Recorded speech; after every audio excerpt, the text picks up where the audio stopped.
Alex Pereira reveals he will be training with Sean Strickland next week. Alex and Sean fought back in July of 2022. Alex KO'd Sean in the first round. Speaking to MMAfighting.com, Pereira said, "I'm actually giving you breaking news right now. Sean Strickland's coming to Connecticut next week for 1 week to train with me for his next fight. I'm going to learn English with Sean Strickland. He's a bit crazy, but he's a nice guy. He talks against people, but he always treats me with respect." In this interview, Pereira also spoke on Israel Adesanya and his move from middleweight to light heavyweight. Pereira continued, "No, I move on from here. I can't keep holding grudges on that because otherwise it would not benefit me on my next fight, so I gotta let it go. I rethought about everything that happened to study everything, and the fact that I beat him 3 times made me feel a little better about it, so let's just move on to the next one." He still, however, thinks he'll fight Izzy again one day. He continued, "Absolutely. I just took a break because he already made middleweight about 50 times, so I'm going to see how it goes in the next 2-3 fights. Maybe we fight at light heavyweight. Maybe we'll fight at middleweight. From now on, I want to let everybody know I'm able to make 185 pounds anytime I want. But the way I was making the weight over and over again in a short span of time, I needed a break so my body can perform better in the weight class." Justin Gaethje posts footage of him and his dad grappling. No, don't choke him, Justin. Don't choke him out.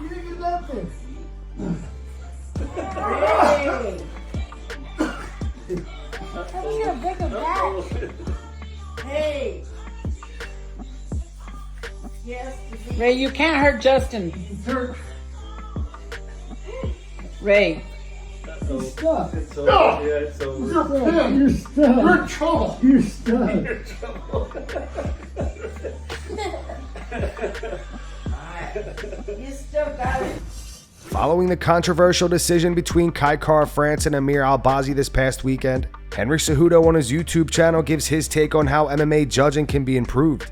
So guys, let's talk about judging. That's right. I'm talking about all you bald-headed, fat people who have never fought before who are actually judging fights. Robbery upon robbery, close fights, people giving a 5th round to somebody who, I don't know how is it that he actually wanted.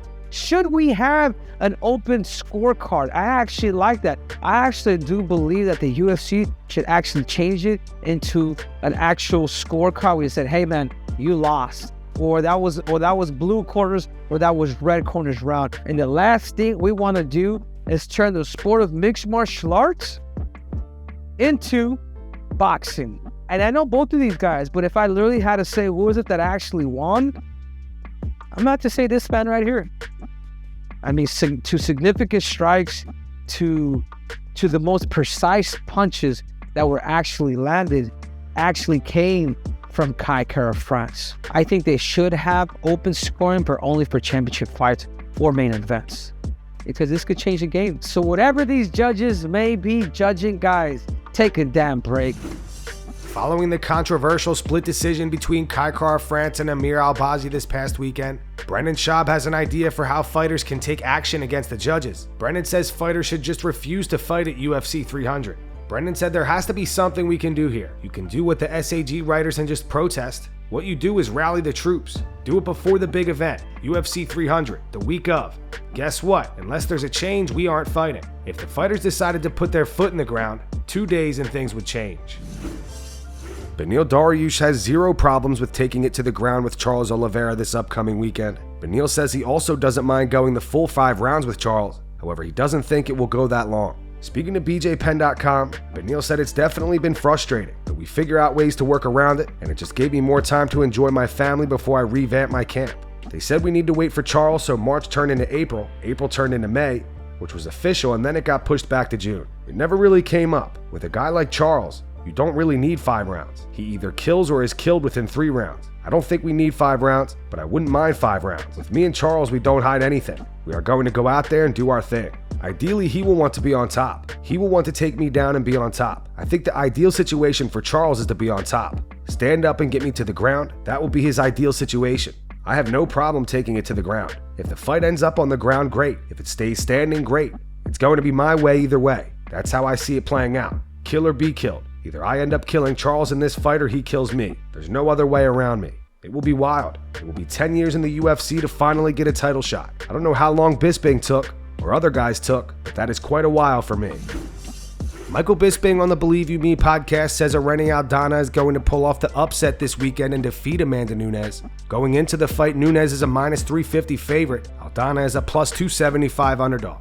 Anthony Smith does not agree and believes Amanda will get it done.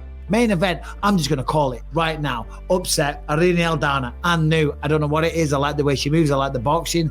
And I just feel like it might be the time. I don't know. Maybe I'm wrong. Maybe Amanda Nunes smokes her, makes some goddamn fool out of me.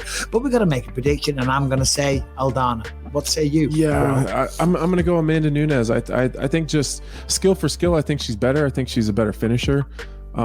She seems to be renewed and happier with kind of her new gym and training situation where she's kind of doing it her own. Dean Thomas told me she's always been very, very like self-motivated.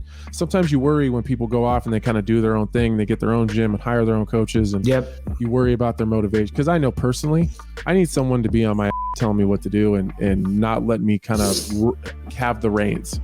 But Dean said that she does a very, very good job of just being self-motivated. So I'm going with Amanda Nunes. All right. And listen, and it's a smart pick. The Lioness is incredible, so there's certainly no shade there. So it seems as though the beef between Jon Jones and Israel Adesanya is coming to an end. Recently, Jones called Izzy his favorite fighter. During a Q&A, Jon was asked his favorite current fighter in the UFC. He replied, "In the UFC, my favorite fighter right now, I hate to admit it, but I would say Israel Adesanya. Israel Adesanya. Him and I are not friends, but he's probably the most entertaining guy in the organization right now. His whole story with Alex Pereira, the whole saga they had, was probably the most entertaining thing I've seen out of the UFC in a while." Israel has recently responded. He went on to say, "Growth is something you have to go through as a human being. As a man especially. Maturity. I came into the UFC. It's up to him to admit this. I feel like he was a fan. Then he was kind of like, there's another coming in this game and just taking the shine. But there's enough room for us to shine. This is not even like even I said it about Henry Cejudo when he was talking shit about me. I'm not even in your weight class. You're a munchkin. You don't have to hate on me for doing what I'm doing. We can be in our own lanes and be great. I've been a fan of Jon since I saw him at UFC 94. He fought Stephan Bonner, rest in peace. I saw what he did in that fight. I was a fan. I think he was as well. Then he mentioned something like, I'd like to fight Israel. Why the f does this guy want to fight me? I'm middleweight." But then I responded back and we had beef. For a few years. It was like that, then after I fought Paulo Costa, it went really deep. And that was around the time it could have happened, but I don't know what happened. Scheduling, COVID reasons, whatever. I fought Jan Blachowicz. Yeah, real recognize real. I'll put it that way. And that's going to wrap it up for the news. Thanks for watching. If you enjoyed the video, be sure to subscribe to Full Mount MMA and click the bell icon to be notified when we post future ones. Here are the 3 top comments from last video. The first one's from Nate Marks. It says, "I wish reputable MMA sites / channels like Full Mount stopped reporting anything involving Dillon Danis. We definitely hear you guys." The second one's from Johnny. It says, "Imagine getting robbed by the judges, losing $100,000 because of it, and still having a good attitude. Cara France, what a legend." And the final one's from DJ Skip. It says, Cara France was robbed. Judges need to be more accountable." Those were the 3 top comments from last video. If you want to be featured on the next one, all you have to do is comment down below. If you missed yesterday's news, click the video on screen to get caught up. And make sure to go subscribe to our second channel where we post our exclusive MMA interviews.